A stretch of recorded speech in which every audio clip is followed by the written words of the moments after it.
If you want news and rumors that appeal, welcome to the Dusty Wheel.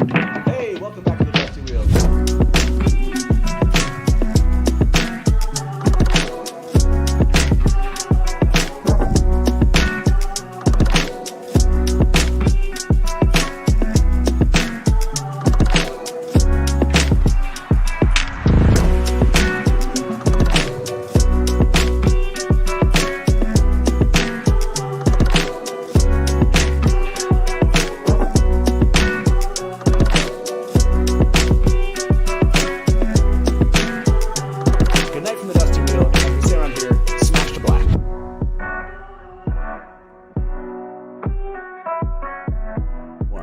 Hey, welcome back to the Dusty Wheel. I'm your host, the Innkeeper, and this is our live call-in talk show all about the Wheel of Time.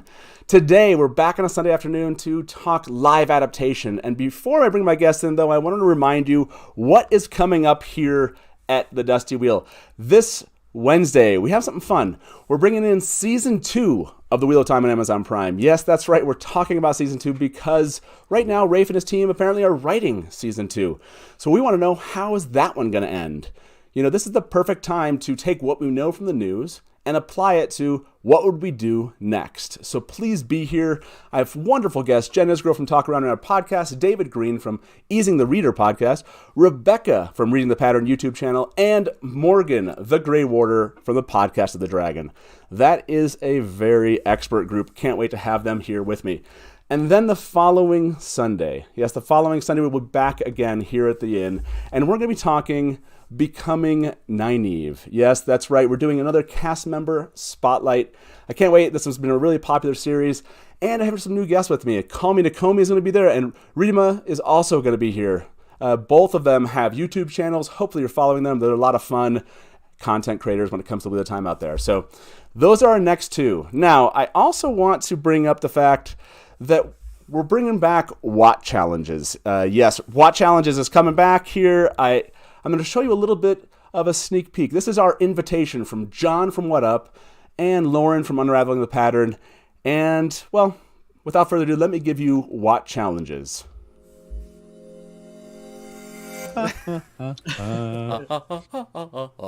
Hey, welcome back to Watt Challenges. It's Innkeeper Hatch from the Dusty Wheel. I'm Lauren from Unraveling the Pattern. And it's John from What Up. We're back with another Watt Challenge. And as you can tell, Lauren's really getting into it. That's right. It's a Watt Challenge all about music. But this time, it's Wheel of Time song parodies. Yes, we want your best Wheel of Time song parody. And the winner, in fact, the top three, will walk away with prizes on March 3rd during the finals. What does it take to get there? Well, John's going to tell you. Well, here's what we're going to beatbox it. Ready?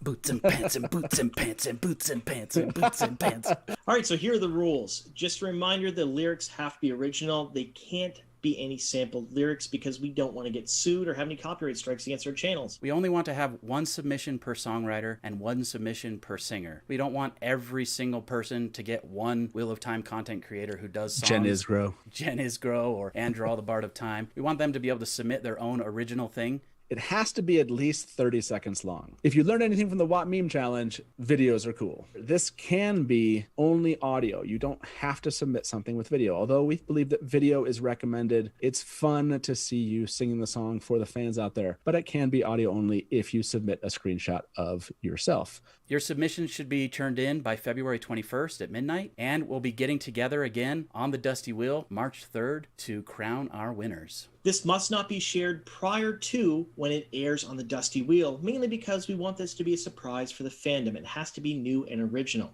And we will play those and judge them live with the audience and have the audience select a winner like they did during the Watt Meme Challenge. We're so happy to have Watt Challenges back, and we can't wait to see what you all come up with. Pro tip, if you can't sing, you can always pay someone to sing for you. If you can afford Beyonce, we'll accept it.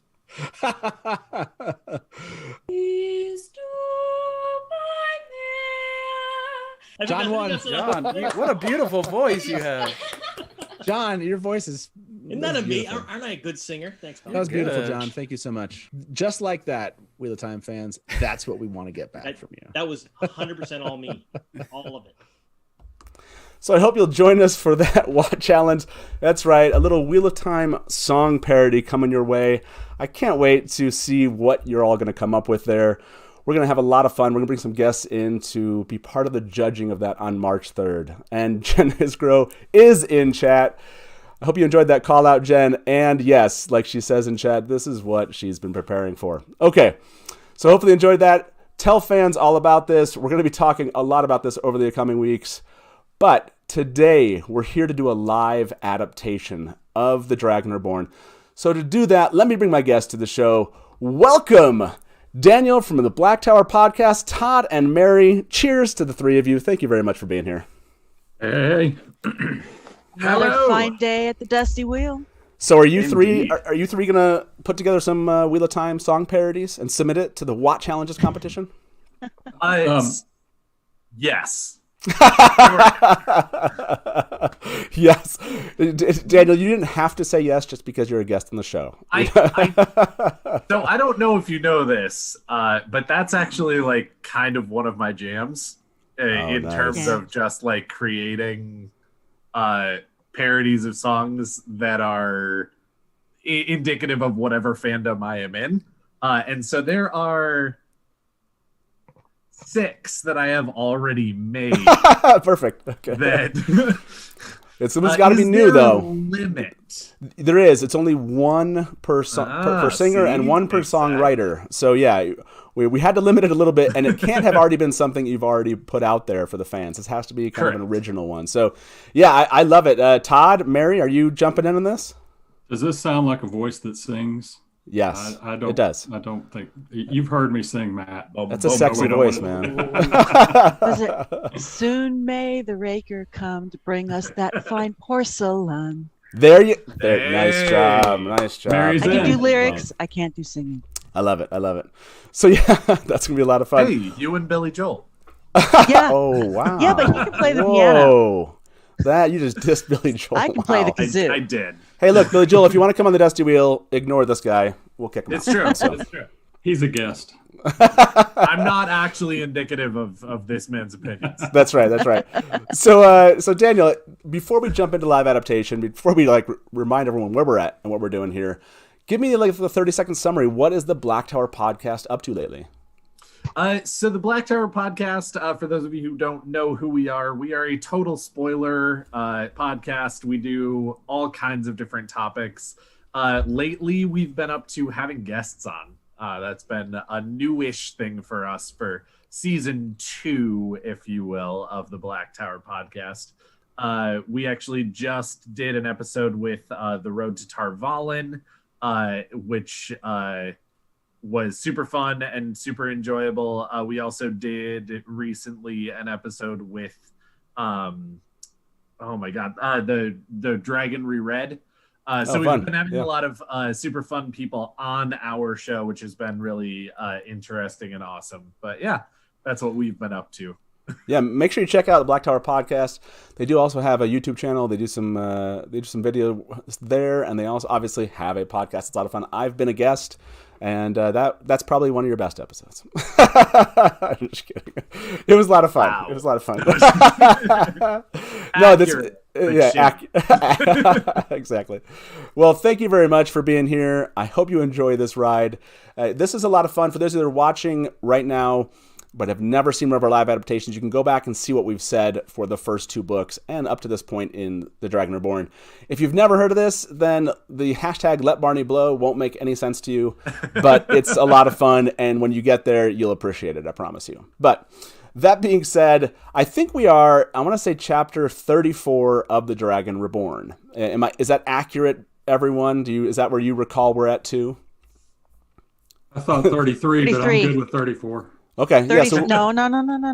We want to jump back. Okay, 33. We'll jump to 33 here for everyone that's watching. And if you're new to the channel, like I said, this is the first time you're seeing us, we'd love to have you subscribe. Click that, and also click a like, if you will, while you're enjoying this kind of live Wheel of Time content. But thank you for being here. Thank you for checking us out.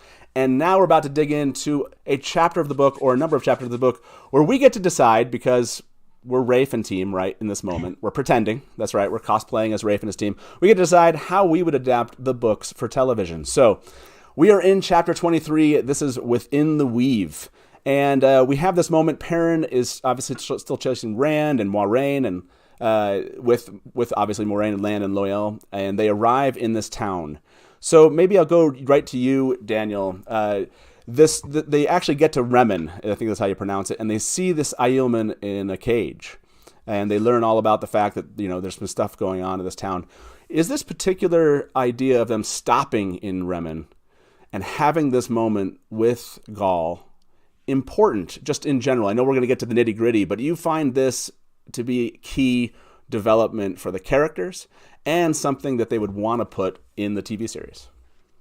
So I'm going to say yes and no, because if, and I don't, sorry, I should ask really quick. This is full spoilers, right? This is full spoilers. Yeah, that's a great. Cool. That's a great. I'll throw that. Sure. I'll throw that up. I'll throw the banner up. Thanks for the reminder. If you're watching this, we could spoil up to the end of the book. So I'll be honest. There's no limits to the spoilers on these live adaptations. So we are going to do. We have done one. I think our last one was kind of a non-spoiler version. We had, I think, the Wheel Takes podcast with us, and we didn't do that. But this is a full spoiler one. So go ahead. Nice. So I would say that if Gaul was not so big in Perrin's life later on in the story, I think this is skippable, because we've already seen Perrin kill White Cloaks. We've already seen Perrin go berserker, if you will. Right. And that is basically what we get in this scene, is his sense of injustice and his sense of there is something that is not okay here comes to a head. And so, again, we have already seen aspects of that previous to this, but this one can't be lost because it is the blood debt that Gaul owes Perrin. And the fact that I think it would do a disservice to the character of Perrin to eliminate the character of Gaul in the future means that this scene definitely feels to me like it needs to happen. Yeah, I think you're right. Just on the very surface of this, with all the kind of points you just brought up, this moment between the two of them, I think, is really important. And it would be really a shame if they somehow dropped Gaul. I mean, honestly. Yeah. They do talk about bringing in one Aiel into the first season. And they said it would shock us. Do you think the one Aiel they're going to bring in is Gaul? It's such a loaded question. I don't think it's Gaul, just because, again, I think that we're too far into the books at this point for it to actually be Gaul. If they actually make it up through this point in the Dragon Reborn, then something has gone either horribly awry or it's just definitely not the story that we think it is. And sure, either of those is okay to a certain extent, but timing-wise, it doesn't make sense to me for it to be Gaul. The problem is I don't have another answer for who I actually think it is. I just have an answer for I don't think it's Gaul. Yeah, okay, now I hear that. I'm seeing some people in chat say hashtag save Gaul. And then Doug Campbell said totally Gaul first season. This is a great question. I think John from What Up just recently did a video about this, on his predictions or theories about who it might be. Todd, do you have a theory on this? When we're talking about the Aiel and Gaul in particular, do you think that Rafe might have just changed the interaction, maybe brought it forward in time and still kept it? Or do you think it's someone completely different than Gaul? I think if it's Gaul, then they're just going to put him in Urian's place. That's kind of the feeling I have. But I hope it's not. I would rather this, because I think this kind of, like Daniel said, it shows the blood debt that Gaul has with Perrin now and how they kind of carry themselves. I mean, it carries on for a long time. Well, through the whole series, pretty much. Yeah, that's true. I love the Perrin could free Gaul up in Shinar. Was something that Berserker pointed out. This idea that, I mean, Mary, do you think there's any chance that Rafe and his team actually don't use this character and don't have this bond between Perrin and Gaul? I certainly hope not. Gaul is just a great character. I mean, he's just he is a bit one-dimensional, but that's what makes him great. He's solid. He's steady. He's a great observer. He's a hell of a fighter. He's a really big guy, and he's just, trying to make his way in the world and do the right thing without a lot of layers of complexity. We get that with other characters, and that's fine. And having a nice, simple character who's a good guy, is great to add. Does it happen here versus anywhere else? It doesn't have to happen here in the story. It could happen in the first season. It wouldn't be surprising to us readers. It's just it would happen earlier versus later. That's not all that surprising. So that makes me think it's not Gaul.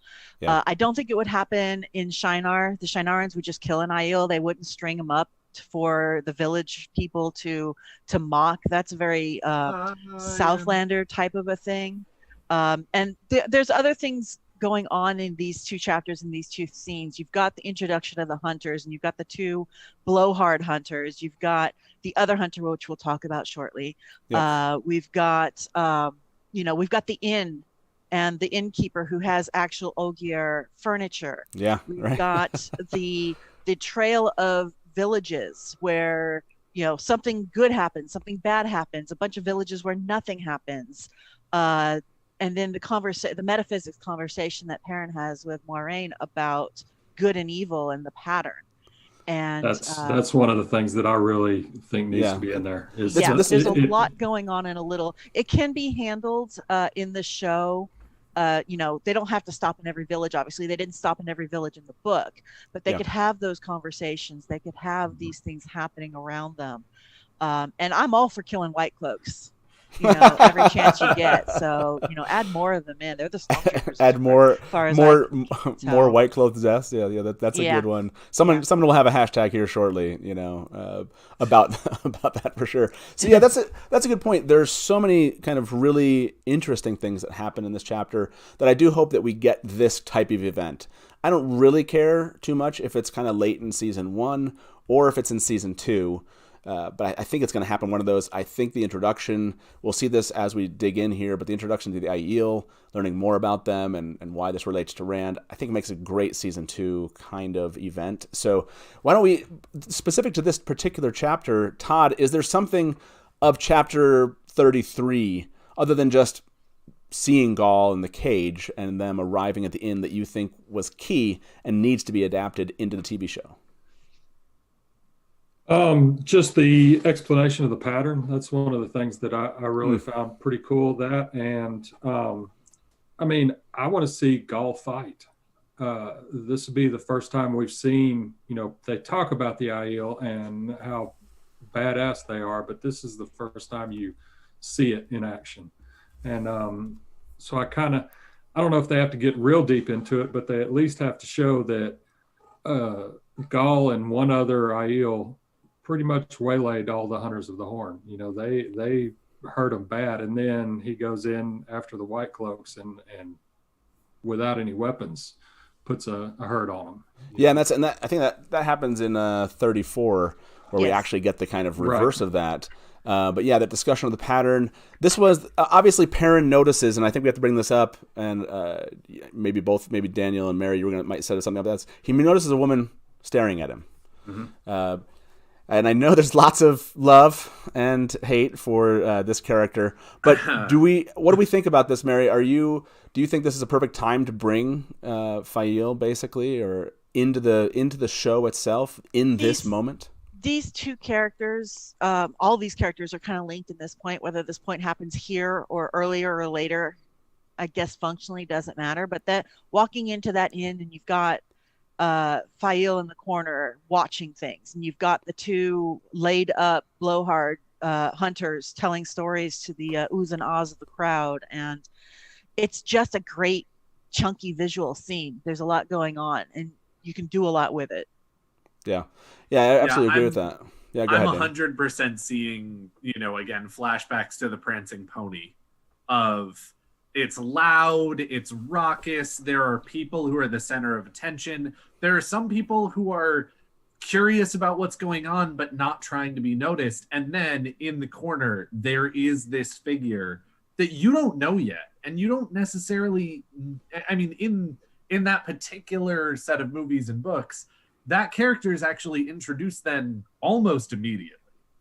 In this one, if they kept it book, religious, if you will, it would be a little while before you saw her again. But that important moment where she sees this group and says, they're important, and I'm going to follow them, and then shows up later, I think is actually very indicative of that character that she is. Yeah. Even if it's not that important that she joins the group at that point. Her being there to see all of this is kind of important. Well, I have to bring this up. Chat's bringing it up. This is when this question was going to come up in our live adaptation.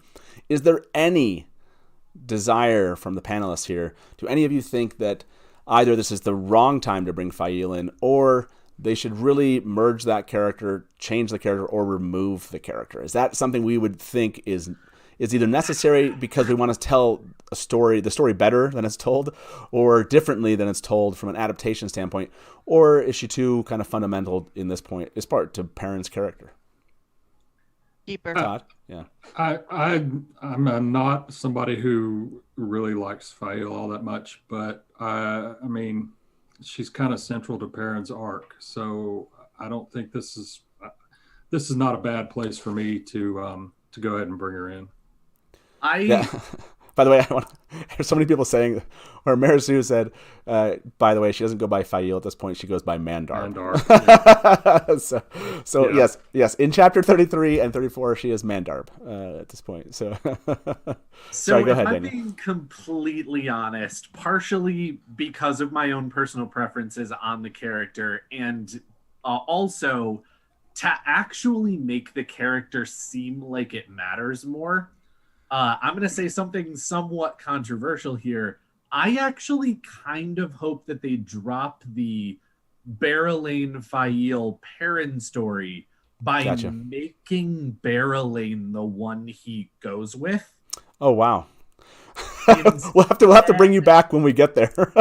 Right. And so again, I actually think that it takes a little bit out of the slog 6 books from now.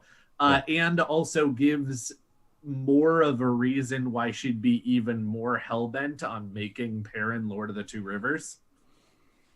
Because she'd then have more political stake in it. With Fael, it doesn't seem to make as much sense.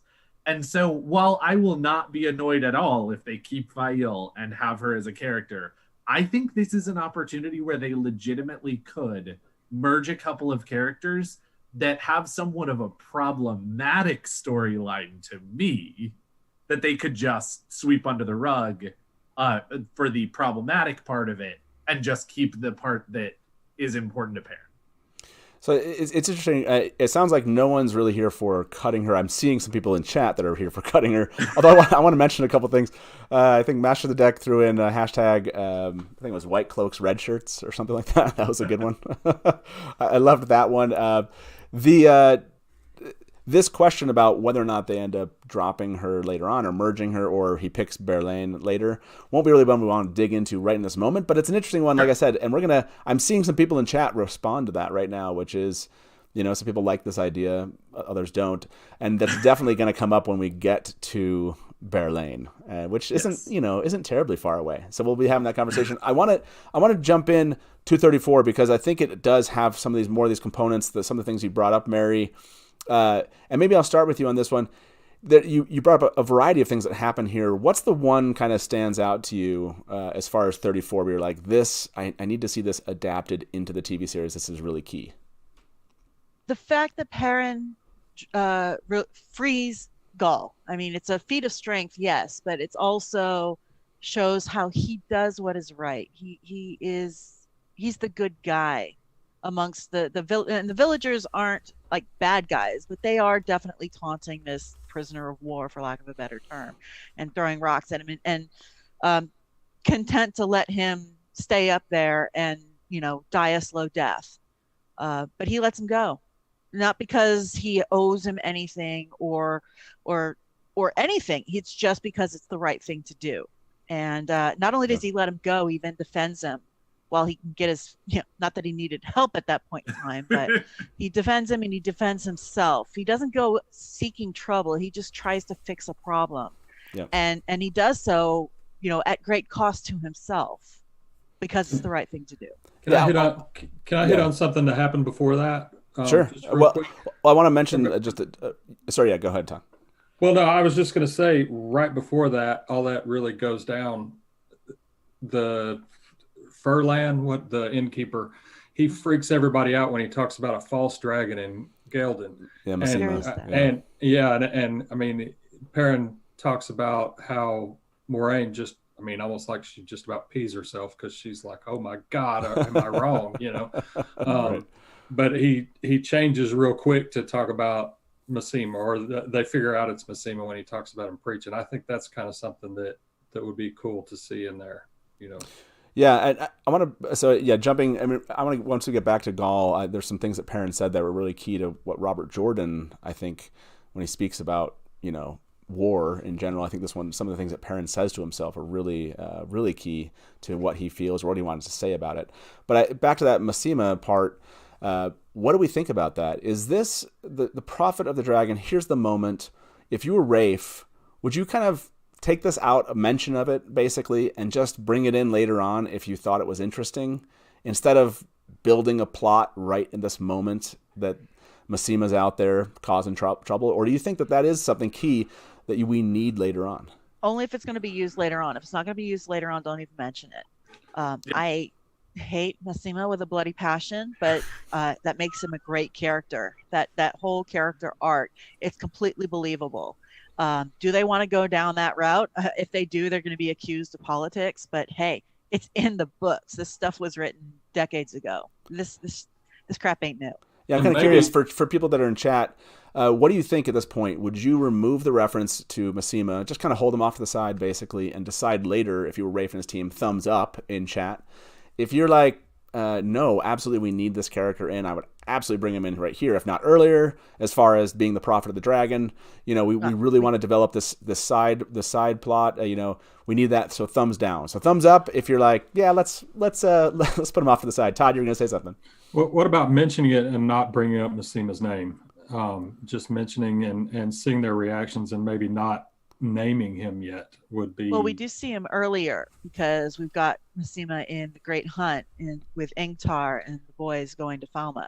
So but he's not really preaching. Have the viewers make the connection as opposed to saying it out loud. Right. Yeah, that's an interesting point. I like the idea of not making the connection and then just Moraine being upset by it. And no one really understands why she's upset or something, and leaving it for later. Is that where you're at, Daniel? Do you like this idea, or do you think they should kind of double down and really build out this plot line? So again, I'm gonna say something as a reference to another show. One of the things that I thought that Game of Thrones actually did really, really well was those callbacks to the really old things in season 1 or season 2 in the previously on Game of Thrones. And I think this is one of those moments that's actually really good for that, in terms of we've met Masima, we know who he is, we know that he was at Falma, all of that good stuff. And so he can be established enough to make you care. And then we hear this mention of Masima and we get a little bit more about what he's doing now. And then 3 or 4 seasons later, we can have that moment of the previously on, the Wheel of Time, sure, and give you that snippet of them in the inn and have people go, oh my gosh, we're getting back to that. I actually loved those moments of the throwbacks to like really old seasons, that they had included those pieces to have it not be a surprise when you get to the later. Okay, so yeah, interesting point there. I do like that idea of the callback. So I'm gonna have our panel. Obviously, we have 4, so we'll go to chat and for the final word here. Although I've seen really mixed messages between the thumbs up and thumbs down. It's a tough one to hear. But is there any consensus? I'm for kind of leaving out that it's Masima and like just there's a prophet of the dragon and kind of sidelining this for later and not developing a deep plot at this point. Is everyone on board with that, or do you want to leave the plot in there and kind of build on it? Mary, where are you at with that? All it is a mention in the books and putting a name to the face. You don't really need to do that. You can say it's a Shinaran and let the audience make the connection and then pick it up again later. That's all that's really necessary. The reason why it's there is because earlier Moraine said once the true dragon appeared, all the pattern didn't need false dragons anymore. And so they were all gone. So the fact that another false dragon might show up, that's the problem. And that's why she nearly soils herself over it, because that would be a really big deal, obviously. So I'm for that. I'm for sidelining it, making a mention, but not tying it to a person where they have to develop anything out there. Just making a mention they can drop later. Todd, do you like that, or would you go the opposite? Yeah, you're for that? Yep, that's what Daniel, I feel like you're on the opposite side. You go a little bit deeper here. I'm not on the opposite side. I think that it's an opportunity that you could go deeper, and I'm not against that, though. If you actually eliminate some of the Aiel storyline, then the Masima storyline is less necessary, because they're intertwined pretty hard. So I'm going against my other preview earlier. However, I do actually really like the idea of not mentioning who it is, because to me, my favorite part of that would be all the people who would be like, oh my God, Ingtar didn't actually die in Falma. And if you don't mention his name, then there are going to be people who are like, oh my gosh, is this a moment where this character comes back? And then, of course, later they'll be disappointed a little bit that it's not, but it'll be a fun moment for all of us who know and for the people who are finding out. Yeah, that's true. I like hashtag cut Uno, I cut you. Nice one, Delusions of Grendel there.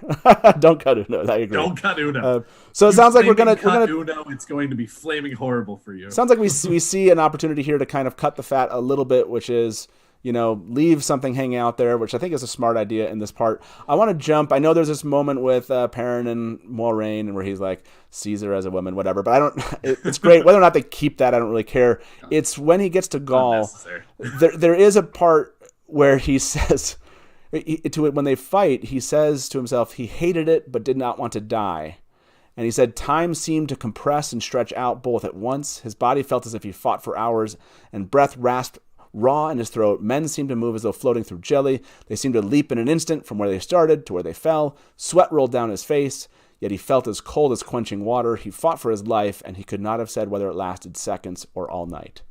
A fantastic moment that were described. Like, I feel like you can be there, and I haven't been in the position he is, but I feel like at least I can kind of sympathize with those emotions of like that sense of time kind of going much faster than it would, or even slowing down simultaneously. I hope that they can capture that visually, in the. And I think we need to see that. This is the 300 moment in the book. The 300 moment. Just like, again, the just stretching out of time for portions where he's like literally seeing someone's eyes as he's cleaving them, but then also like time speeding up so much, and like he and Gaul are like just flurry of blows at these different pieces. And that was one of the things that, even though it was super hokey and it didn't actually necessarily make that movie that much better, it is like a mechanic that can be used other places to great benefit. Yeah, I did not. The effect was really interesting in 300, but I like that if they do it well here, I think it could give the sense of what's described here and keep that. Mary, you were going to say something? You could do that at any fight scene. It doesn't have to be this one. Yeah, true. But it could be a common theme whenever, our Two Rivers folks are fighting versus the seasoned soldiers, the seasoned warriors. Yeah. And I like. also, oh yeah, go ahead, Tom. I also like, after it's all over, that Gaul turns around and still has no weapons at all, and looks at Perrin and says, "You dance well. You're not bad." and Perrin's like, we just did all this, and he still doesn't even have a sword in his hand. Of course, he doesn't know that the Aiel wouldn't touch a sword, but he's still like, he doesn't have anything he's fighting with. Yeah. I love that. Their conversation is great. There's a moment that I want to bring up, which is Jordan. He weaves in the humor of this, but he does it so well that it doesn't come off corny. And there's a moment when Perrin asked Gaul, he said, "Who are you looking for?" basically. And he's like, "Oh, we're looking, I've come across this, whatever. We're looking for he who comes with the dawn." And Perrin's like, "Yeah, he's on his way to Tyr." Okay, what's next? And like he just says he's on his way to Tyr. Yeah, we're all looking for him. And it's this moment which I hope they're able to kind of adeptly put that kind of humor into. Right, they're about to kill all these white cloaks, and he just saved him from this cage, and Rand is going through all this stuff. But there is that like humorous moment where Perrin's just like, yeah, he's on his way to Tyr. Like there's just, I hope they maintain that aspect. It comes up again here shortly, and I've never given Perrin a lot of credit for being very funny, and because he doesn't try to be funny, he just ends up funny. Yeah, and maybe that's what it is, but it's just like, I like reading these kind of lines like that a little bit slower and just kind of, tasting what he's saying there. Because Jordan, this is the fun of Jordan's work, is it's just in statements like that woven in. We have this whole fight scene. It seems like we're all kind of obviously in favor of this moment, this bonding moment. Gaul runs off. Perrin notices that there's the woman he thinks might have been looking at him before. She sees somebody off to the corner, and then Lan is pissed off. He basically, like Moiraine does, calls him a fool, and is like, and you can tell like Lan's in this moment like, great, all the work I was about to do now has changed. Now I have to do this whole other portion of work, all because these stupid kids keep on making choices. But I can envision, actually, Daniel Henney is in my mind now for Lan. Has that happened to any of you? Do you see Daniel Henney? Oh yeah, and my son John and we laugh about this. We call it the Scooby-Doo moment, when these damn kids, and it happens a lot. So yes, you heard it here, Rafe.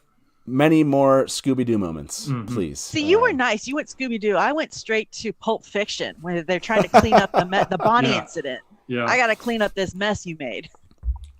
Somewhere between Scooby-Doo and Pulp Fiction. That's what we're looking for. Yeah. Find that balance. Yes. Find the balance. Oh yeah, that's a good point. I need a Scooby-Doo hashtag here. That's fantastic. Is there anything else from this before we move on? Todd, was there anything that we jumped over, or Daniel or Mary, before we jump into chapter 35? Nope, let's go. Yeah. Okay. Nope, let's go. Todd, why don't you kick us off here? What stands out to you in chapter 35?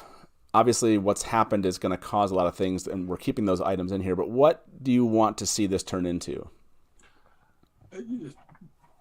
A run. I want to see them.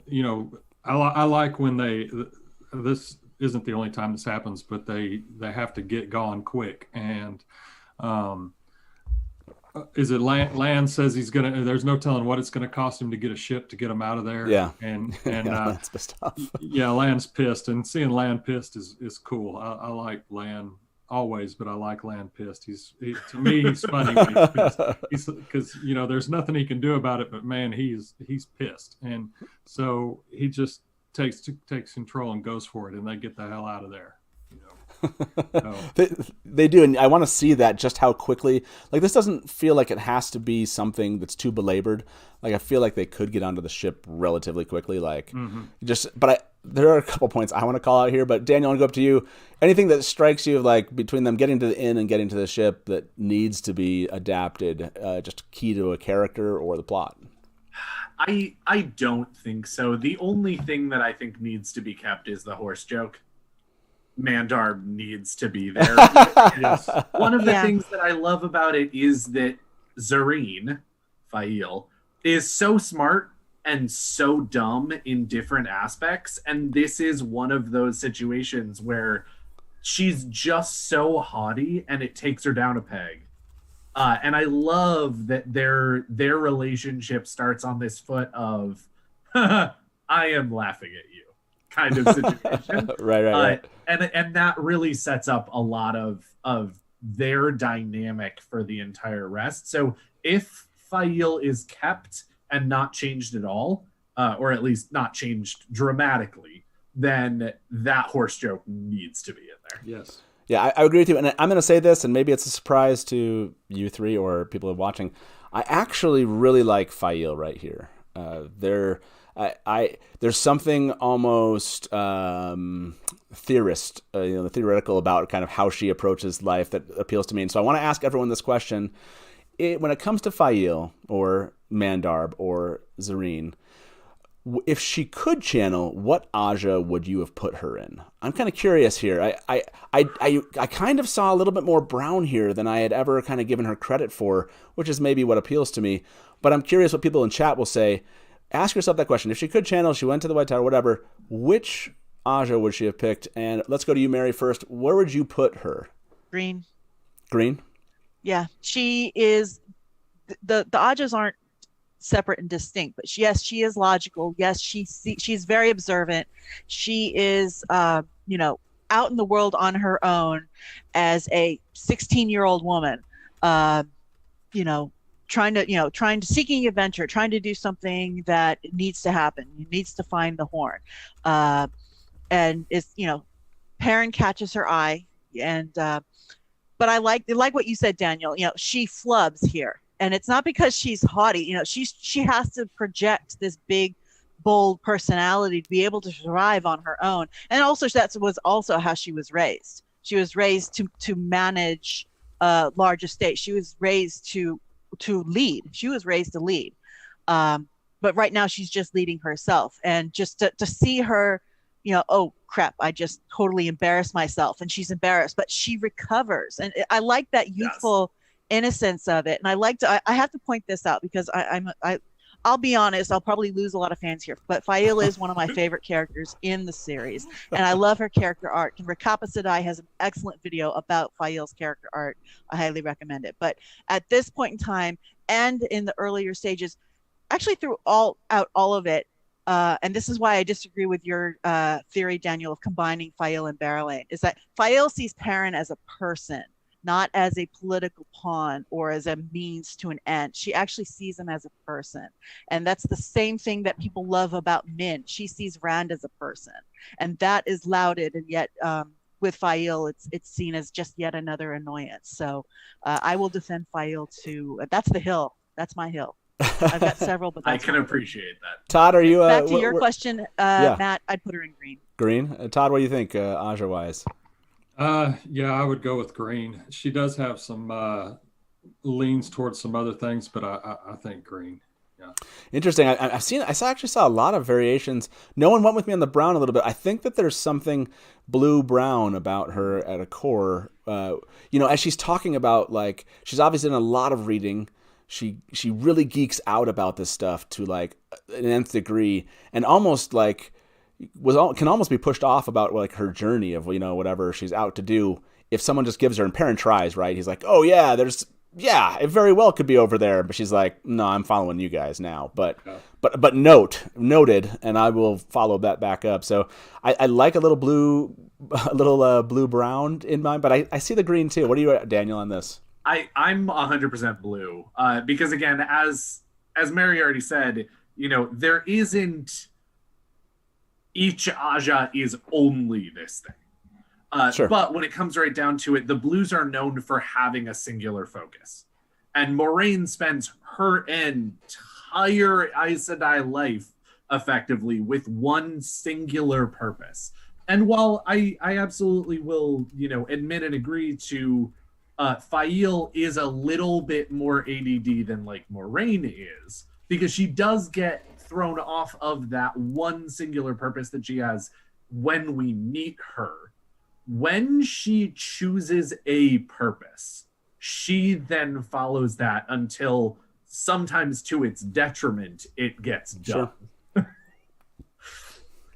Yeah, I like her as a very blue, that's for sure.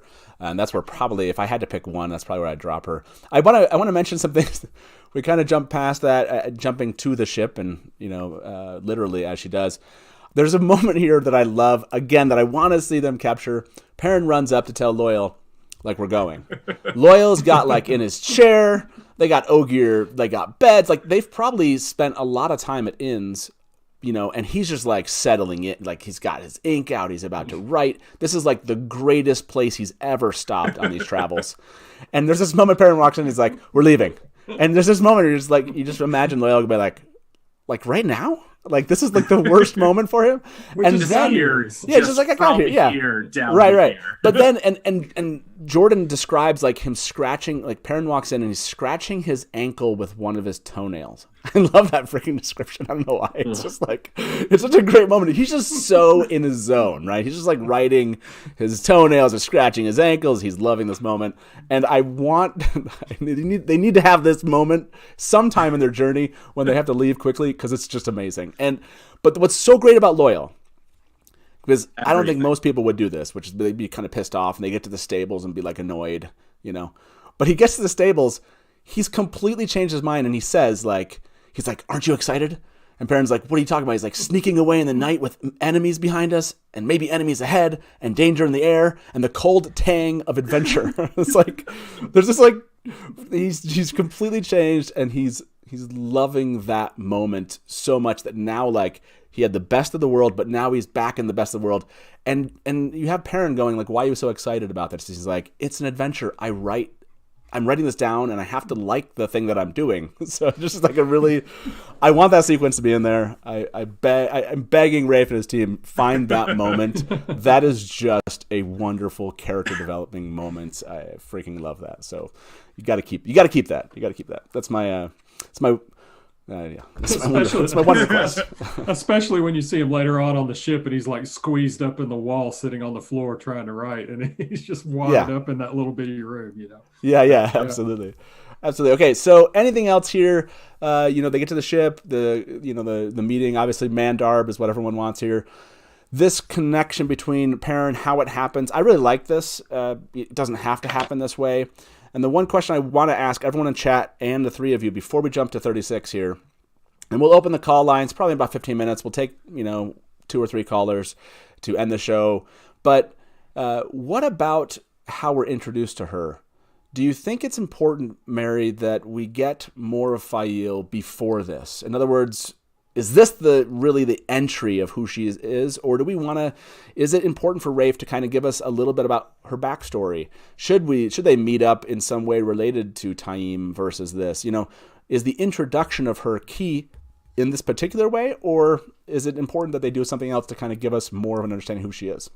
I like the fact that we get her backstory later. She's just a hunter at this point. She's a random person that will grow in importance as the story goes on. And I like the fact that she's kind of a nobody at the beginning. Okay. Yeah, there's something to be said for that, and how they choose to do that's going to change the impression of the viewers, that's for sure. I do like the idea. I'm with you on this. That is an adventure, and that's all we really know, and it's kind of mysterious, and has the name Mandarb. I think that's a wonderful beginning for this character. Todd, would you recommend anything different, or do you like how it's written? I like how it's written, and one of the main reasons I like how it's written is because of how she changes as things move along. She really grows as she learns more about who these people are. Especially, I think it's when they get to Ilion when she really learns what's going on with them. That's when it really hits her, that she's in the middle of something that she needs to really do a lot of catching up on. Yep. Yeah, I like that. Daniel, any disagreement here? Are you going to make a case for actual introduction in a different way? No, I think that it's done very well in that way, and I love the sort of minor callback to Egwene in terms of we've already seen Egwene's character arc to a certain degree make her better and smarter and more mature and more worldly and things like that, even in just the 3 books that we've seen so far. And we get I at least get very much of a same sense of you're on this journey for the wrong reasons, but that doesn't mean you can't be helpful. That doesn't mean you can't do cool things. That doesn't mean you can't be a great character. It just means that you start off on this with a completely different idea of what you're getting yourself into than what's actually going to happen. Sure. Right. Yeah. I think we're all in agreement there.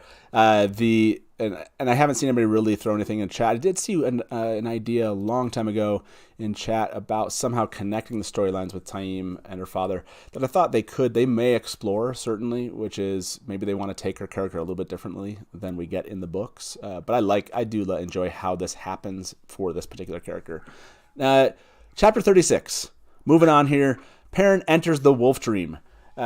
This is where Hopper appears to guide him between a meeting between Balsamon and some of his followers, or who we know him to be, Ishamael, and Lanfear shows up after that. And then Perrin meets up with Rand in the dream a bit, if you will, who almost kind of takes him out. And then we have Rand waking up and finding himself surrounded by dark friends who he ends up killing. And there's a lot of interesting pieces that happen here. In our adaptation, we've talked about eventually getting to more of the dreaming aspect. I don't think we have it dropped, at all, as far as, but, maybe not as many dreams, if you will.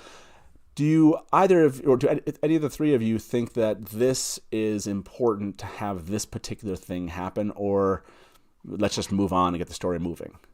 And maybe start with you, Daniel, first.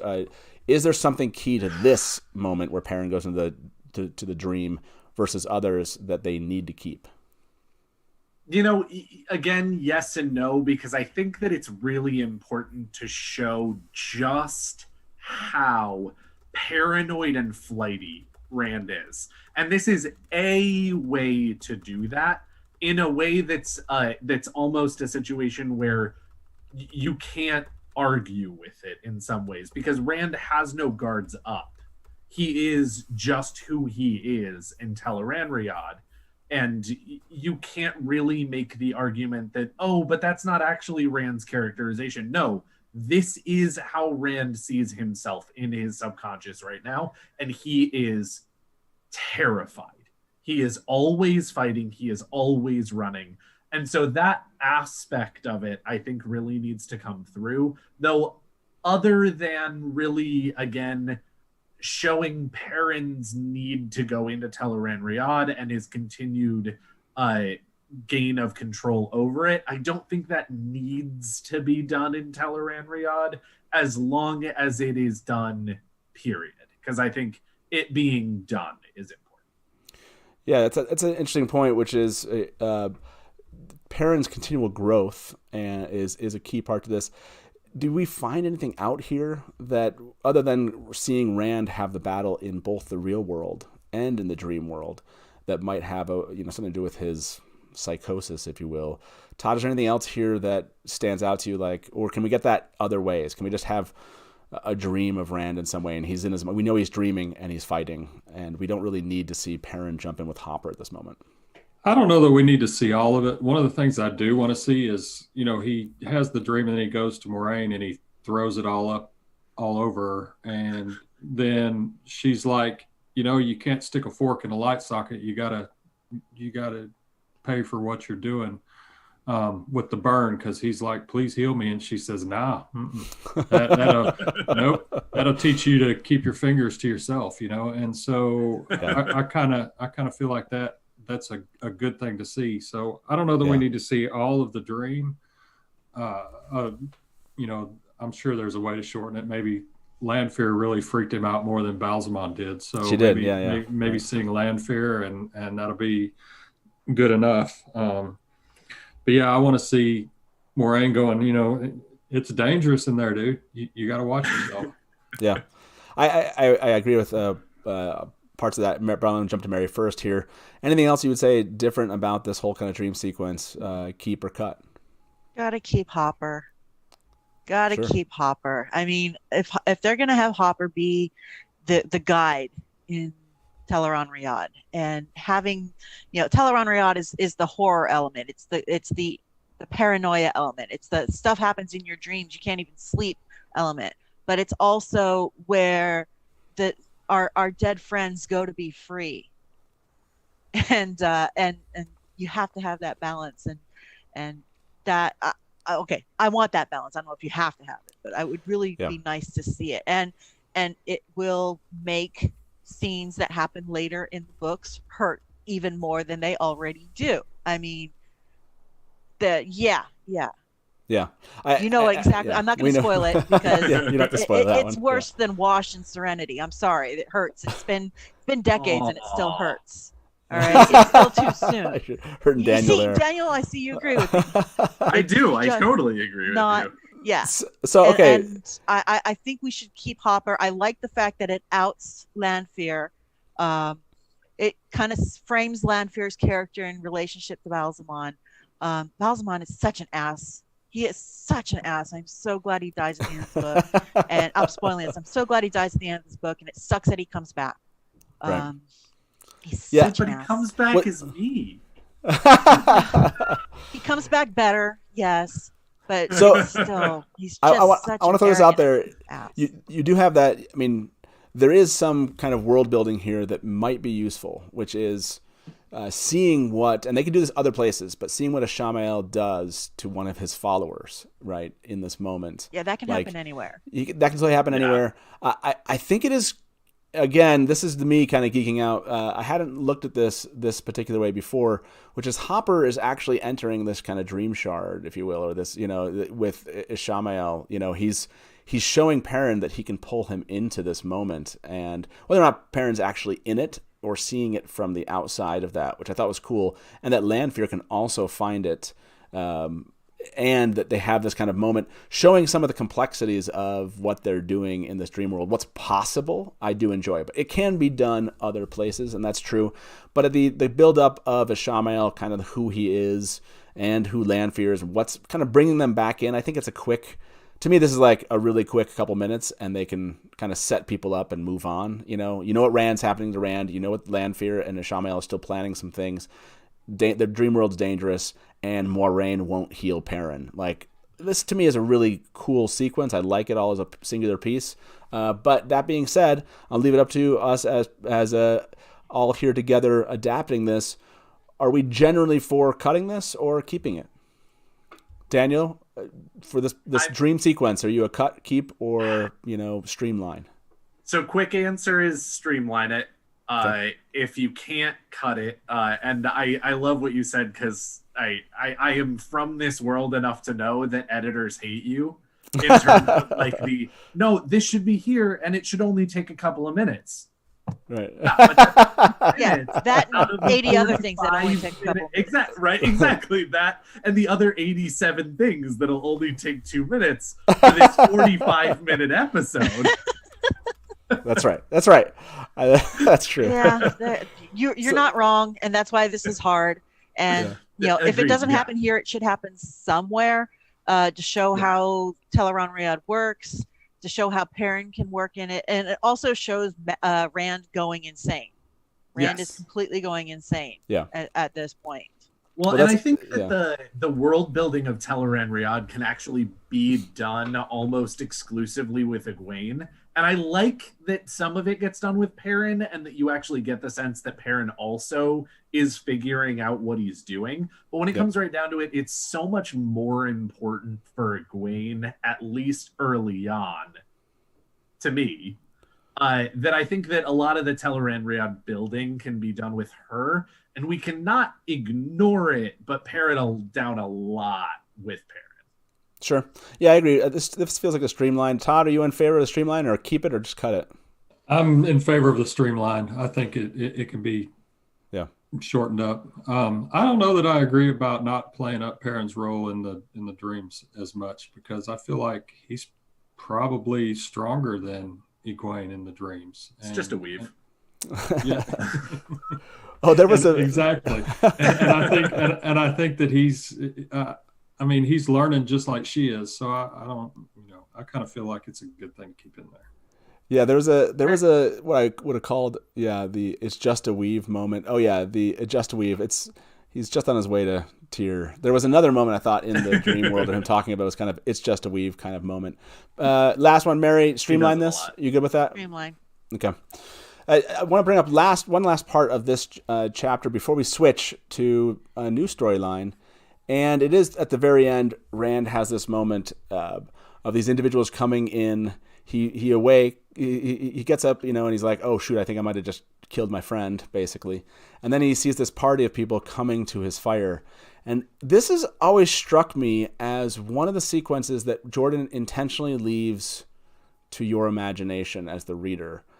Are these people real? Were they really bad?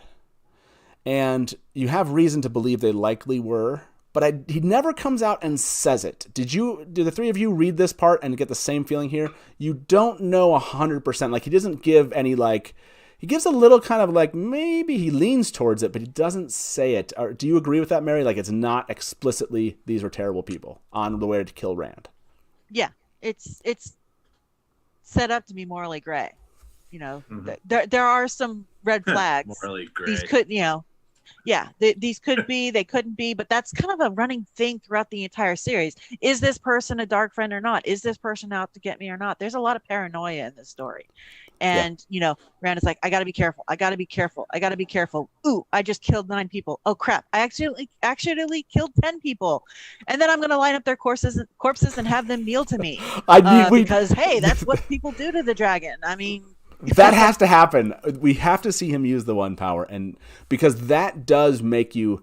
So at first you're like, oh, these people must be after him. It's crazy, you know. And he has a horse, good for him. And then he stops and he's like, and there's like, oh, he's broke. He's absolutely has a breaking moment. And then when he lines them all up, you do ask yourself, like, were they bad, or who's bad in this moment? And it does make you stop when he lines them up. It's so, and he actually says like Neil facing him, and he notes the ones that still had faces.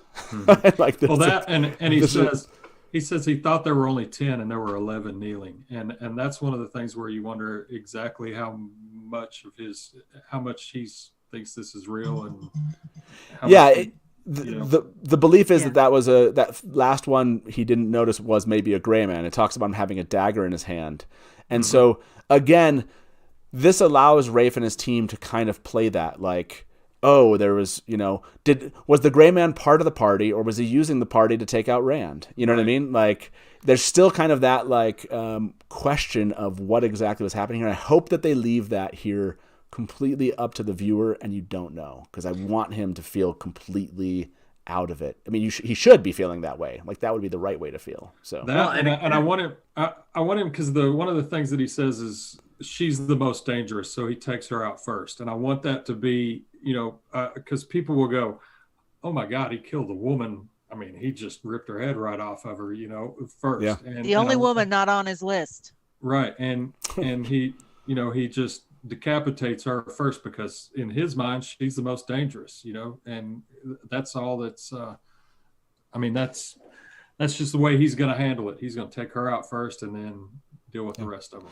Well, he almost took his friend out, right, in his dream. Right, like at this point he's living between reality and dream, and it doesn't make sense. So I absolutely think they have to have this particular scene somewhere. Whether or not it happens in this moment, I think you need to kind of believe that at this point he's lost it, and you don't even know. So well, and it's one of those fascinating scenes to me where I love it so much because, again, it's is he going mad, or is he just sleep deprived, or is he right? Because all three of those are possibilities, and it could be a mixture of all three, but it's the idea that we've already introduced madness. We've already shown you that he's not sleeping well, and when he does, it doesn't really work. And then you also have the fact that it does appear that there's a gray man with the group. It does appear that there are plenty of dark friends that are interested in taking him out. All of these different things really are that paranoia that I was talking about before, of that dream, of this scene. I absolutely agree with you, Matt. I want that in the show so hard. It's just a question of how much do you play up which one is he kind of situation. Yep. Yeah, I hope they do it. I hope they do it really well. This whole sequence, so many things happen. I'm glad we spent a lot of time here. There's a lot of character building for Perrin, for Moiraine, and for Rand, and for Loial. There's and Lan and Fael. Like this is a nice nexus of development, and Jordan does a fantastic job here in the midst of kind of what, let's be honest, is typically boring fantasy traveling, right? Like this is a really wonderful moment, and so much happens that it really gets you and keeps you in the story, even though they're just chasing Rand at this point. So jumping on to our next section here, like I said, this is a live call and talk show. Sometimes on the show we don't have as many calls. We'll take 2. We might not get all the calls if everyone runs in, but the number is 1-313-825-5968. You can call us. We'll try to pull you in here and weave you into this conversation. This is the last half an hour. If you're still here, if you're enjoying this kind of live Wheel of Time discussion, please like this video so other fans can find it while we're live and afterwards. And if you're new around here, please do subscribe. We'd love to have you here as a viewer at the Dusty Wheel. So that being said, Todd, let's come back to you in chapter 37. This is Fires in Kyrie. We have the girls traveling down river on their way to Tyr, and we have this whole sequence of Egwene thinks about all the dreams that she's having, and eventually they run aground. The ship runs aground, and then they get over to they decide they're gonna basically walk the rest of the way and not wait, and they go over to the side of the Kyrian, and run into a group, but we it stops right there at the end of chapter 37. So with that really basic understanding of this chapter, is this, I think we've kept them on the ship in our adaptation from what I recall. They are making their way to Tyr. So do we need this? Do we just get them to Tyr? And I know there's some things that happen here with the Aiel, but do we need this whole like, I'm stopping and the ship gets, and then I have to go meet the Aiel and eventually, move on from that, and then they show up again and meet later on. So do you like that we keep this as intact as is? The only thing in here, let's just say 37, I'm good with chopping a whole bunch of that out of there. I think it's kind of just, as far as the show goes, it's pointless to try to convey what Egwene is thinking about. I don't know exactly how you would do that, but I'm fine with cutting it up until they meet the Aiel. I do like the aspect of potentially just having her.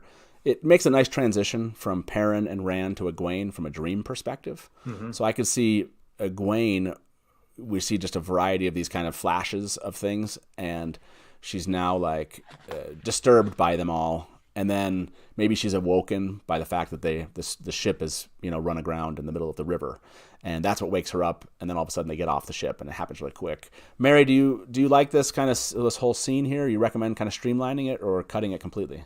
I like the way you streamlined it. It segs between the two scenes brilliantly like that, and then they can get onto land and go about their travel south. It works well. Everything else can be cut. Just cut it. Daniel, your agreement here? Is this a quick one, easy one for us, or do you think there's something kind of that we need to build while they're on the ship? I'm actually all for cutting all of it. Like even the meeting the Aiel, I feel like there are a lot of parallels that Jordan writes between characters that are doing a lot of things at the same time. And I think this scene is a not as strong parallel with Perrin meeting and helping Gaul to the girls helping and then being saved by the Aiel. I like the parallel in there in the book. I don't think it's important for the show. I think they just go to Tyr. I think Interesting. Get them to Tyr quickly. Basically, the next time we see them is in Tyr. And if there's a scene on the ship that's a segue to, from Perrin dreaming to Rand dreaming to Egwene dreaming, I like that because I actually do really appreciate the difference between foretelling, dreaming, and Min. And so getting a little bit more clarity between those three is nice. And this is a chapter where they do that. But I don't think the whole Aiel storyline where they almost get captured, but don't, but then almost do, but then don't, it really is necessary. I say cut it all. Watching Bane and Chiad in chat right now is really funny for me. Watching them react. I love you two. Get in the story. Just not now. Don't worry. Not now. He doesn't want to take you away. Just wants to delay your arrival. Yes. So before we dig into Daniel's blasphemous suggestion here, no, it's interesting choice. Let's bring in our caller. This is Stubble McShave is joining us here at the Dusty Wheel. Stubble, welcome. How you doing? Hi, I'm fine. How are you? Fantastic. I'm glad we're able to have a show where when you call in, it's not 3:00 in the morning. So I'm grateful for that. It's 11 o'clock for me. Yeah, so that's a more reasonable amount of time there in Sweden. So, what are your thoughts so far from our live adaptation? Oh, I love most of your suggestions. But there are a few things I've thought about, and that's not what you're going to cut from the show, but what you need to add to the show. Okay. Let's hear it. And I think of things such as the rise of Ravian, how he establishes power in Camelin, and maybe Masima times, rise, fall, and escape. And things such as that, because maybe this needs to be a separate show, because there's a lot of those moments. But it would be interesting to see what of those off-screen moments that you need to have for the show. Yeah, well, first of all, I think that's a fantastic idea for doing a live stream, and we'll definitely do that, which is off-screen things we know happen that should end up in the show.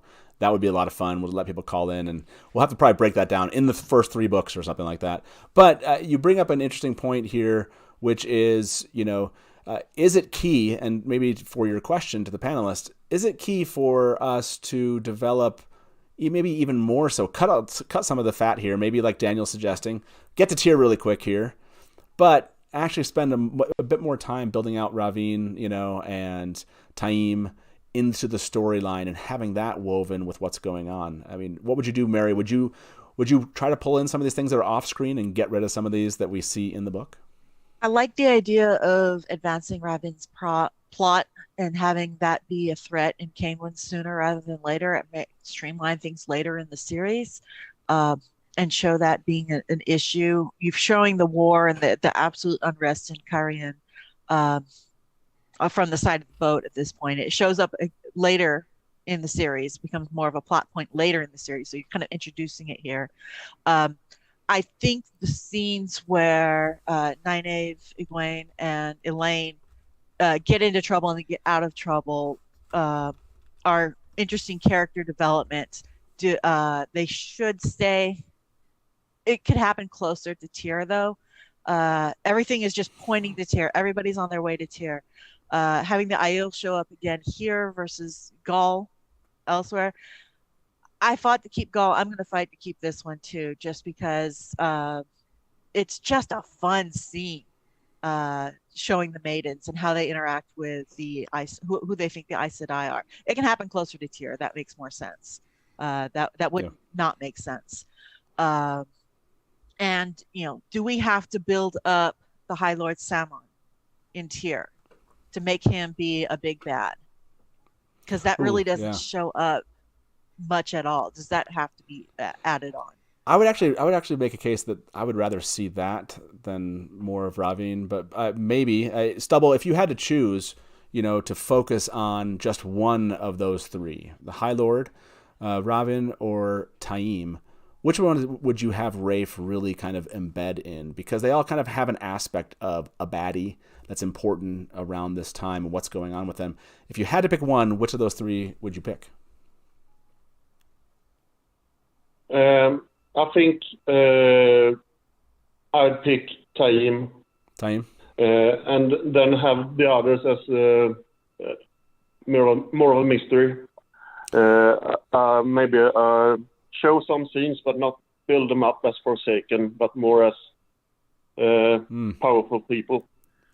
Yeah, I like that aspect a lot of just kind of having, but build them up as, like you're saying, just, having some royal whatever scene, if you will, or have the High Lords talking, and more so build up Taim as someone people should keep their eye on. That would definitely put the focus on Taim and make some of those other parts more of a mystery and a surprise for people than it would if they started focusing on them, right? Like, you can always get that feeling when you're watching something and you're like, okay, they want me to care about this person. Something's off here. So, yeah, I love that idea a lot, Stubble. Anything else from what we said before we let you go? Anything else from what we said during our adaptation that you would have changed or you would have picked differently? I can't think of one right now. I'm sure there was one or two, but I can't think of one right now. Okay, well, for sure, we're going to keep... Perfect job. We're going to take your idea, and we're going to do a live stream here, obviously sometime in maybe late March, early April. We'll do one about this idea of off-screen scenes. I think it's a lot of fun. I think people have a lot of fun with that. Maybe I'll just bring in just 4 fans from chat or something, and we'll just discuss. I don't know. We'll figure out something. And Stubble, if you'd like to be on for that show, just let me know, and maybe we'll do a Sunday afternoon one that you can join us. Yeah, we can talk. Okay, sounds good. Okay, have a good one. We'll talk to you soon. Bye-bye. Well, that was that's the other thing that Rafe and his team have to kind of work with here is they have to put forward other things that are going on, and they're going to have a hard time choosing what to focus on. I'm going to throw that question to everybody in chat. If you had to pick between High Lord Salmon, Ravin, or if you had to also pick Taim for them to focus on here, let's say this is a season 2. who would you have them kind of give us more background on and more focus? To you first, Daniel, of those three, which one would you pick? So my vote would be Mazrim Taim. I know that I am absolutely a little bit of a... it's an unfair question to someone who comes from the Black Tower. But definitely the answer for me is Taim. Partially just logistically in terms of the fact that Mazrim Taim, spoiler alert, makes it to the last battle. Neither of the other two people do. So if you just sort of are talking about a character that gets more screen time and seems to be more important longevity-wise, not just in a single storyline or a couple of different storylines, I'm disappointed with how lame Salmon is in his role. Right. So I'd like that, but in the end, it's got to be Taim for me because of just how much and how long he's there. Yeah, I lean that way. Todd, are you in the same boat here if you had to pick between those three, or do you like them focusing on one of the other two? I'm trying to decide here because Taim, I don't know if I want him brought in this earlier yet. I got to think about this a little bit before I can, before you're gonna like cement for all of time here. Exactly. On this live stream, what your choice is. Okay. I don't want people going back and ripping me for this. So they will. So I know. Mary, people are already ripping you for not making a decision. Mary, what would you pick of these three? Or who would you pick, sir? Not Samon. Obviously not Belial, because he's like Balthamel and Ajnor. They're evil, but they're throwaway evil. They're evil that you can kill so you can move on to the next evil that you have to kill. I think we need those types of characters, and the fact how Belial goes out is great. It just depends. I guess it depends on how much of a MacGuffin they make Kalendor. If it's something that and it is a MacGuffin in the story. I'm sorry, right, it is. Right. It really doesn't play much of a role in the story. It really doesn't. But of the other two, Raven does so much damage, and he is just such an evil character, such a manipulative bastard that finally spurs Rand to stop, to get out of his head and do something. I think you can't lose that. You need to have that built up just so it can be taken down. Just because he's the on camera of what Semiraj does to the Shan Chan. Off camera, Raven does to Andor. And then you get to see the recovery. Now, I know a lot of people want to streamline that recovery. I'm one of them. Oh, please. You don't need the long, drawn-out game of houses that goes on, because we did that already in Kyrie. We don't need to do it again. So I would say both Taim and Raven. And okay. This might be too early in the story to bring them both up, but I like, you got to have them both. I'm fine. It's gonna be tough. It's gonna be tough for them not to. I like that Master Deck said Bilal is a red shirt. Yeah, there's a feeling like that, and I'm okay with it. I'm okay with a couple of the Forsaken. And that's okay. Yeah, you can have some throwaway Forsaken. There's throwaway Forsaken in the books. There's several of them. There's several that just don't really do much, or it's all off camera. And that's fine. You got to have a few, victories like that along the way. And and when there are 13 of them.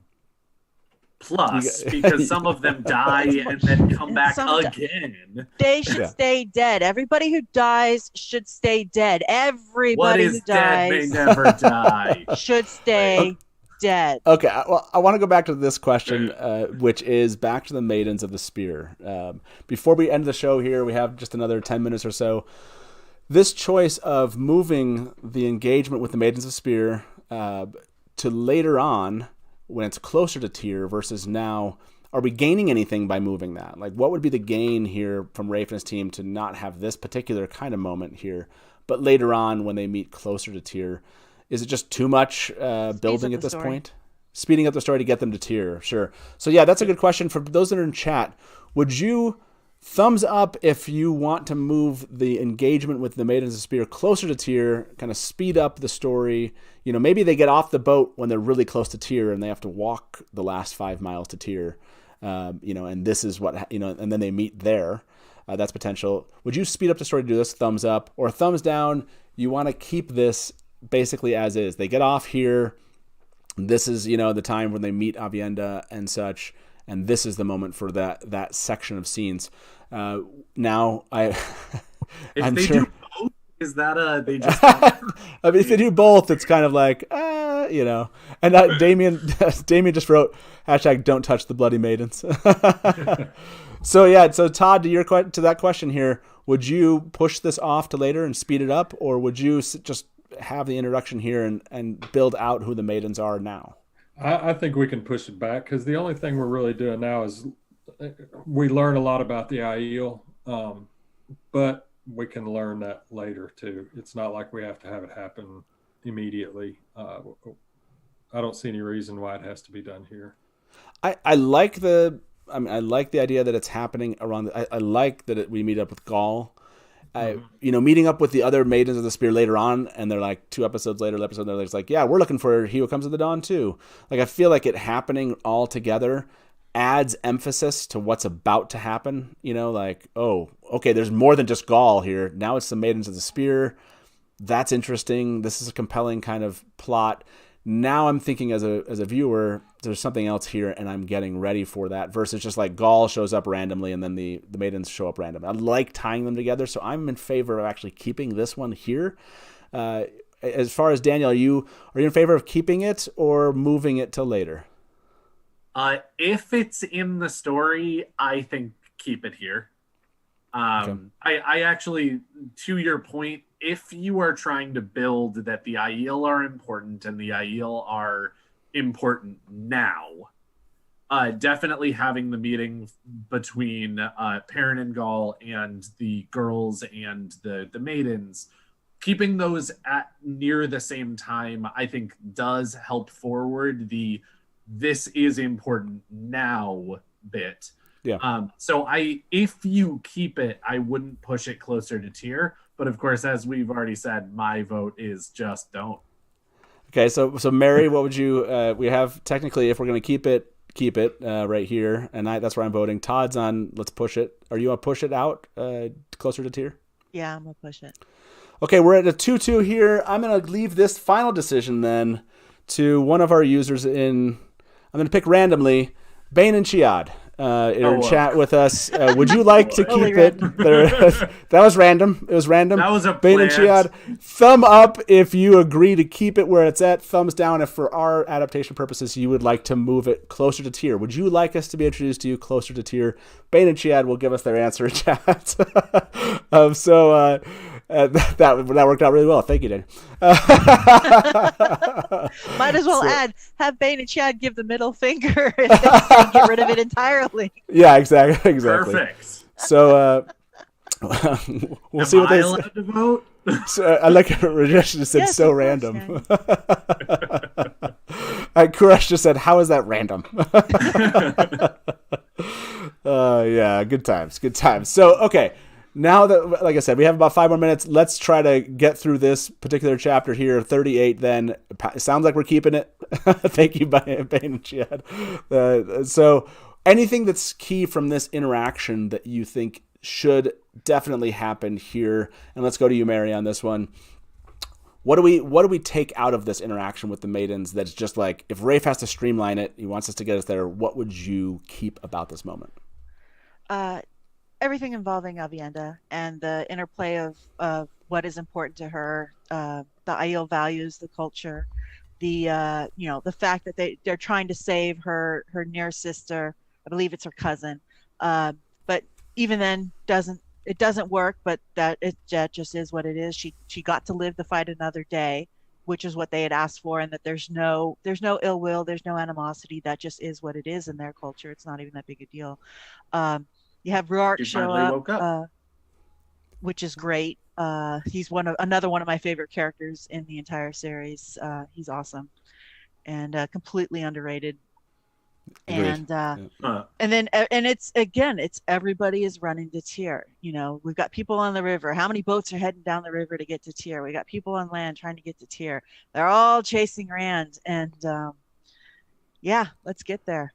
I'm starting to feel the push. We got to get there. I know. I'm feeling it. We're almost there. We're almost in Tyr with our own live adaptation.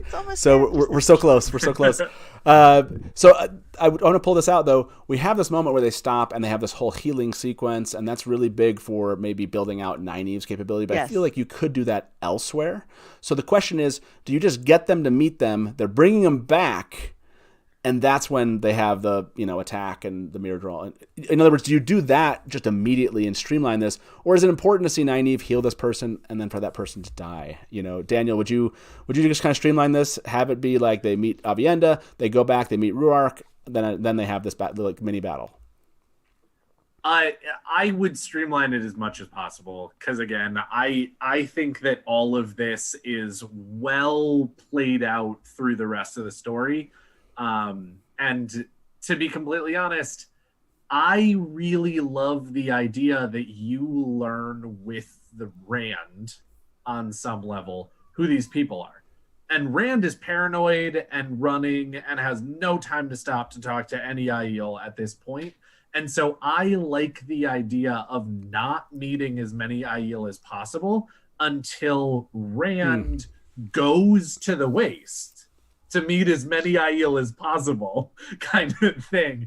And so I don't think that this scene or this sequence really adds that much to the story that isn't already added elsewhere, and in my opinion, better. The only piece that I actually like about this is just hitting home how maiden Aviendha is, just how strong her tie to that is. Yep. And so if they keep it, that's the part that I really want them to hit home, is that Aviendha is going to have her entire world turned on its head in less than a season. And get ready. Buckle up, Buttercup. Buckle up, Buttercup. Todd, are you about this scene? Obviously we're keeping it in our adaptation here. We have this whole healing. We have the sequence of meeting Rhuarc. We have this little fight that goes on. Would you streamline it and just kind of meet Aviendha and just kind of get us through this as quick as possible? Drop the healing scene. Drop some of these other interactions, but introduce basically Aviendha and Bane and Chiad, or would you kind of keep it as is in the books? The older I get, the more respect I have for Rhuarc. So I want to meet him. He's like the Aiel Lan. He is. I want to meet him. The rest of it, I think we kind of need to hang on to some of it. We can streamline it quite a bit, but I think there's some in there. Meeting Aviendha is one. I have to say I agree with Daniel about later on learning about the Aiel with Rand. That's kind of a cool idea that I hadn't really thought about before. So I could go with that. I could too. Definitely, you can see it and not tell it at this point in time, and to play up on that, you can see how the maidens are just as much warriors as Gaul was, and how they take out the Myrddraal. And because it's something that Rafe mentioned, the role of gender and balance in the Wheel of Time, you have to see both sides and see how Rand so extraordinarily screws that up for most of the series. You got to have that baseline to show how it becomes a plot point later. There is a lot of love for Rhuarc, and so maybe from Rafe's position, hopefully he's aware of that. The fandom does love Rhuarc, and that's what I don't think people have asked about Rhuarc himself. So that would be one of the great captains. Definitely is probably coming up in their discussions for Rhuarc season 2. Is easily one of the great captains. Yeah, he's just not on this side of the Westlands, so they don't include him. Yeah, I agree to Bane and Chiad. I should have called in today. Yeah. Why didn't you call in? So, but that being said, this section of 39, we'll probably come back to this in the next live adaptation we do, which is just to kind of tie this point off. But it sounds like we're all kind of moving towards the idea that less so that they need to have this kind of conflict and that the Myrddraal I mean, it's fun, and if they're going to use it, great. But it's more so meeting Avienda and Ruark and kind of building something there before Tyr happens, I think would be really great here. So, sometimes you watch these live adaptations, we don't change much. In this case, it sounds like we were hoping that they actually focus on Taim and maybe Ravin a little bit more, bring some of those off-screen scenes in. It seems like we really love Remen as it is, and please give us that, and streamlining everything else, when it comes to dreams and maybe even the sequence to Tyr, but make sure we still kind of get this connection with the Aiel before that happens, I think is what we pretty much came to. Hopefully you've enjoyed this live adaptation. Daniel, thanks so much. This was a lot of fun. Thanks so much for having me. Yeah, I love your opinions. You do this on your own YouTube channel. You're a natural here, so I loved having you here. And Todd and Mary, thanks for showing up. It was awesome. Todd, you are in the inn, man. I love your background. And can I just say, Rob Christensen, y'all look him up. These shirts are amazing. Yeah, good stuff. My birthday's coming up, so my wife got me these. Happy birthday. Birthday. Yeah, that's awesome. Yeah. And so, again, we'll be back doing this live adaptation. We'll keep going from this point. I think we probably got about 2.5, maybe 3 episodes here. We're doing about 8 episodes a book of these live adaptations, which makes a lot of sense. There's 8 episodes for the show. So apparently we're proving out that you can at least talk through the episodes and such in 8. I don't. This goes back to Daniel's point. Yeah, I get it. There's a lot more going into it than just us saying, cut this, streamline this, you're all good. So for those of you that are watching, again, we do an after show in Discord. If you want to come keep this conversation going, you just want to hang out with some fans after this, you can find the link in the description. If you're not a subscriber and you're watching this and you're still here with us, we'd love to have you here as part of the Dusty Wheel. We do live coverage of the news. Every time that Wheel of Time on Prime is now announcing something. So be on the lookout on what Wednesdays when that normally happens. We'll do kind of random, impromptu live streams. And that's been a lot of fun. If you've missed the last 2, go rewatch them. Rafe showed up last week. That was amazing. Or I guess now it's a little bit more than a week. And so, we have a lot of fun here at the Dusty Wheel. We do episodes just like this. And we are going to be back here on What Wednesday talking about Season 2. Breaking down how it will end. Hope you all enjoyed the day. And I guess around here, as we say, and Taylor not being here, still worked out. And so as we say around here, good afternoon from the Dusty Wheel, and smash to black. Welcome to the Dusty Wheel. Hey, welcome back to the Dusty Wheel. You went right to kill it. Look at you, you're all ready. You're just done. I mean, this is like turned out really well. And now I'm like, great, my turn. And if you don't like that, and you want to say, well, Robert Jordan could have made the 2 rivers all white. He could have, but he didn't. So, just complimented me on my dress, and as you can clearly see, I'm sad.